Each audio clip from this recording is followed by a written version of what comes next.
pasien. Dan seperti apa pasien bisa kambuh dan responnya seperti apa? Terus pasien jiwa kalau pernah dengan diagnosa apa? Sedikit dipukul, marah-marah, dan membantu. Saya pernah menangani.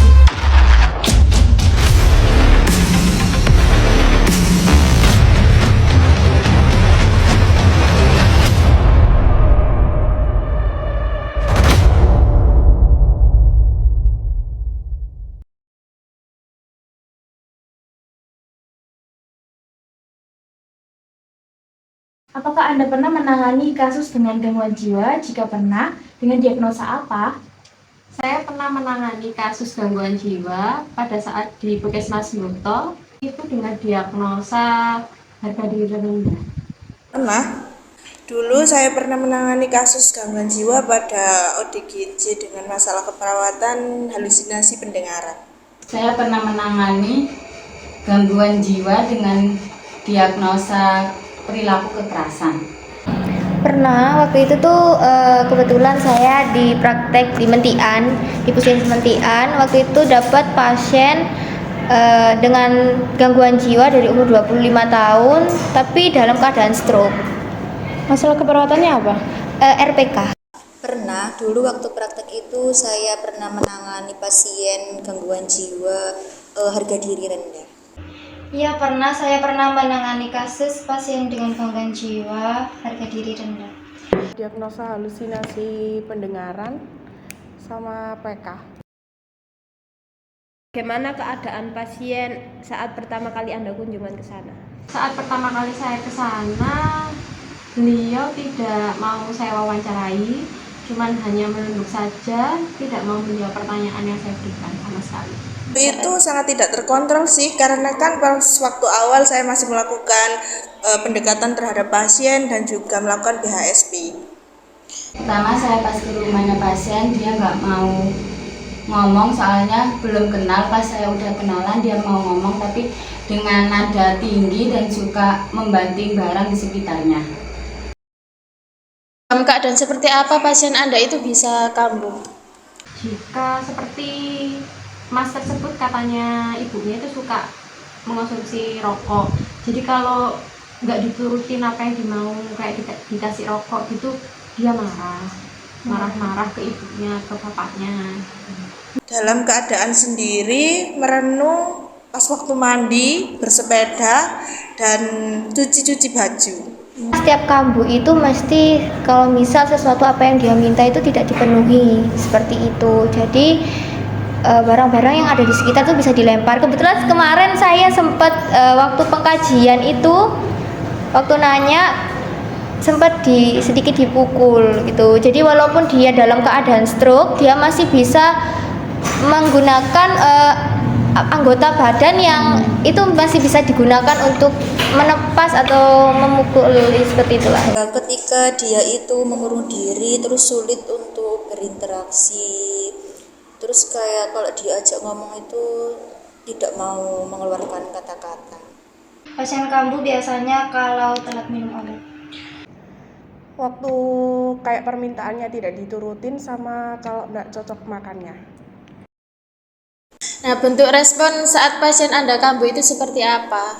Biasanya marahnya itu teriak-teriak ke ibunya, terus nggak mau bantu pekerjaan sama sekali, cuman diem aja biasanya, habis marah-marah terus diem aja. Dia bakalan membanting barang dan keliling ke desa rumah dia dan memanggil nama orang yang utang ke dia. Ya orangnya itu menarik diri, terus kayak tidak mau keluar rumah gitu, kayak ngopi bareng teman-temannya itu tidak mau. Kambuhnya pasien kalau telat minum obat itu seperti orang tidak tenang. Pasien berjalan keluar masuk rumah dengan tangan mengepal dan wajahnya yang menunduk. Waktu itu tatapannya sinis, tatapannya tajam gitu, kayak ngelihatnya ndak enak.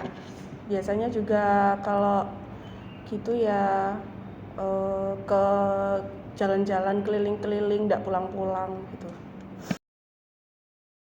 Cara penanganan seperti apa yang Anda lakukan?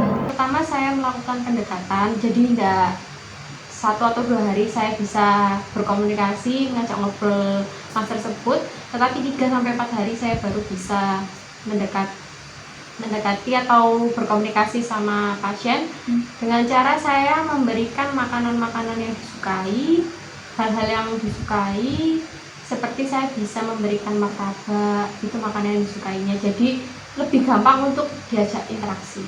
Saya menyarankan pasien untuk menghardik suara-suara yang dia dengar, lalu juga saya mengatakan kepada keluarga termasuk pendukung dari pasien kan ada ibunya.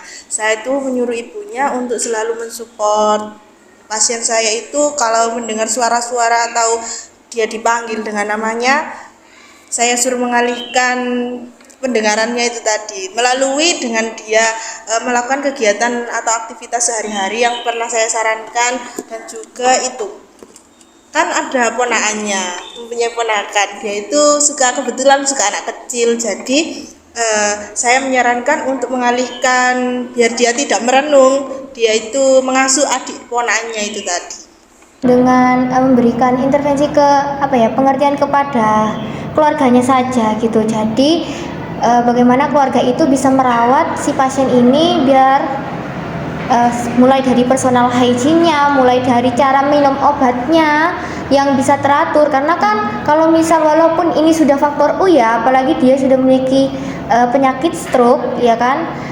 otomatis walaupun dia tidak bisa melakukan aktivitas, setidaknya dia masih tetap meminum obat untuk menjaga kesehatan atau imunnya dia. Seperti membantu keluarganya atau orang tuanya untuk memotivasi pasien tersebut, seperti untuk mau melakukan kegiatan sehari-hari, lalu mengajak untuk berinteraksi, tampil kayak bicara sama orang lain gitu di sekitar. Ya sering diajak komunikasi, terus kalau halusinasinya mulai kambuh itu agak dialihkan. Bagaimana kondisi terakhir saat Anda kunjungan ke rumah pasien tersebut, dan apakah intervensi yang Anda lakukan kepada pasien tersebut berhasil? Terakhir itu saya ke sana pada pertemuan yang ke-6 kalau nggak ke-7 saya ke sana. Itu masnya sudah bisa diajak ngobrol, sudah bisa diajak bercanda, sudah bisa ketawa. Jadi saya rasa pendekatan yang saya lakukan sudah bisa dibilang efektif untuk bisa mengajak pasien tersebut komunikasi. Alhamdulillah berpengaruh, karena pada pertemuan terakhir saya melihat kegiatan harian pasien saya itu terkontrol, melakukan apa saja yang telah saya sarankan dan mengisi buku harian yang telah saya berikan. Terakhir pas ke rumahnya pasien udah mengurangi marahnya. Saya juga sudah mengajari cara mengalihkan kalau marah, jangan membanting barang tetapi memukul bantal. Jadi pas saya ke sana terakhir tuh udah ada perkembangan, terus juga obatnya sudah diminum teratur. Alhamdulillah sudah lumayan berpengaruh, terus pasiennya juga sudah mau berinteraksi, terus juga mau melakukan kegiatan sehari-harinya. Dengan saya memberikan beberapa teknis dan terapi kepada pasien, saat kunjungan terakhir pasien jauh lebih baik dibandingkan kunjungan pertama saya dengan pasien. Apa ada kesulitan saat Anda melakukan intervensi yang Anda lakukan? Selama beberapa hari itu banyak intervensi yang saya lakukan, salah satunya juga yang memberikan makanan favoritnya itu. Tapi pada saat saya melakukan intervensi itu masnya banyak nggak mau diajak interaksi. Ada sih, kan kita juga harus pas waktu pertemuan kita juga harus menyesuaikan sesuai mood pasien kita masing-masing. Jadi pas waktu pertemuan pertama, kedua, ketiga pasti saya menemukan kesulitan. Pasien susah kalau udah bangun tidur, harus nungguin dia benar-benar moodnya baik baru bisa dilakukan wawancara sama pasien itu. Ya tentu saja ada lah Mbak, seperti kayak pertama itu kan tidak mau ngobrol, kayak murung terus kayak menundukkan kepala terus gitu. Ada, kalau kesulitan biasanya saat pasien kambuh-kambuhan saya pernah waktu pasien telat minum obat. Cukup sulit soalnya pasiennya sudah semenjak SMA, dan waktu itu saya menangani pasien saya itu usianya sudah 54 tahun. Lalu bagaimana pengetahuan Anda mengenai merawat pasien dengan gangguan jiwa tersebut setelah Anda melakukan praktek di puskesmas tersebut? Setelah saya belajar dalam perawatan jiwa ini, saya berpikir bahwa kalau menemui ODGJ kita juga harus telaten, juga harus dengan cara bertahap. Wah, pengetahuan saya ya, mulai pertama saya bisa melakukan personal hygiene kepada orang yang memang udah bed rest dari awal gitu kan. Terus juga kalau misal ada orang yang mengamuk seperti pasien saya yang RPK ini, saya bisa sedikit memberi jarak. Maksudnya ya memberi jarak agar harus proteksi juga ke diri sendiri gitu. Kalau walaupun ini bed rest ya, seperti itu. Pengetahuan saya ketika saya merawat pasien gangguan jiwa, kita harus punya keuletan pada diri kita, terus kita harus punya kesabaran yang sangat luar biasa. Lalu kita harus telaten, kita juga harus pokoknya kita harus punya sabar yang sangat tinggi sekali. Menurut Anda sendiri, apakah setelah praktek keperawatan jiwa ini menambah pengetahuan bagi Anda? Iya, menambah pengetahuan bagi saya yang sebelumnya saya tidak tahu apa yang harus dilakukan jika ada pasien HDR, dan juga ada beberapa pasien teman saya juga bisa belajar dari pengalaman teman-teman. Kalau menambah pengetahuan sih pasti, karena kan kita juga mendapatkan banyak pengalaman yang pertama, yang kedua juga kita bisa menambah ilmu yang lebih dari belajar dengan orang-orang yang seperti itu. Dapat menambahkan wawasan saya, dan saya juga bisa membedakan antara gangguan jiwa sama orang yang sehat fisiknya sama mentalnya. Kalau gangguan jiwa kan kayak mentalnya sama pikirannya yang sedang nggak baik-baik saja. Membantu sekali untuk pengetahuan saya, jadi saya bisa kalau misal nanti suatu saat saya bakalan ketemu pasien yang seperti ini lagi, saya itu sudah bisa melakukan setidaknya mengetahuilah dasar-dasar dalam menangani pasien ODGJ seperti itu.